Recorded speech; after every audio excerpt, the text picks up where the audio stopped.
Hello, তোমরা জানো কিনা জানি না, but after spending uncomfortable time it gives us please. Welcome back daily সিরিজের 3 নম্বর মিনি ব্লগে। যখন তুমি ঠিকভাবে ঘুমাবো মনে করো, কিন্তু তোমার কপালে ঘুম লেখা থাকে না সকালবেলায়, তাই হঠাৎ করে মা উঠিয়ে বললো যে বোনকে রেখে পিসির বাড়িতে। তাই তাড়াতাড়ি করে ঘুম থেকে সকালে উঠে টোটো ধরে চললাম পিসির বাড়ির দিকে। টোটো করে কিছুক্ষণ যাওয়ার পরে সেখানে একটা স্টেশনে নেমে এখানে মিষ্টি কেনার পরে চললাম স্টেশনে ট্রেন ধরতে।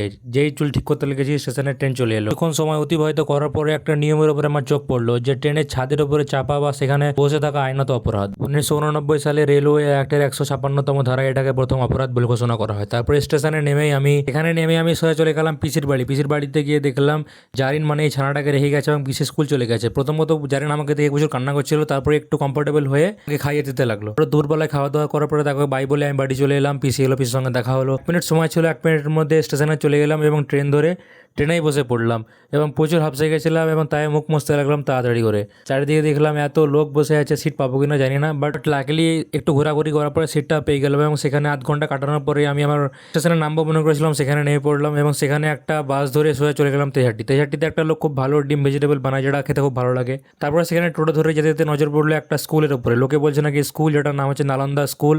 তারপরে দেখলাম সেখানে রেস্টুরেন্ট তৈরি হচ্ছে, সেখানে পার্ক তৈরি হচ্ছে। আমি ভাবলাম স্কুল তৈরি হচ্ছে না কি তৈরি হচ্ছে। লোকও কনফিউজ, আমিও কনফিউজ। এটা স্কুল তৈরি করবে না পার্ক তৈরি করবে না মাল্টি ন্যাশনাল একটা বিজনেস তৈরি করছে, যেটা বোঝা খুব মুশকিল ব্যাপার। তারপরে আমি টোটোতে চেপে আমার বাড়ির দিকে রওনা দিলাম। ভিডিও ছিল এত দেরি, ভালো লাগলো লাইক করো, সাবস্ক্রাইব করো। দেখা হচ্ছে অন্য ভিডিওতে। বাই।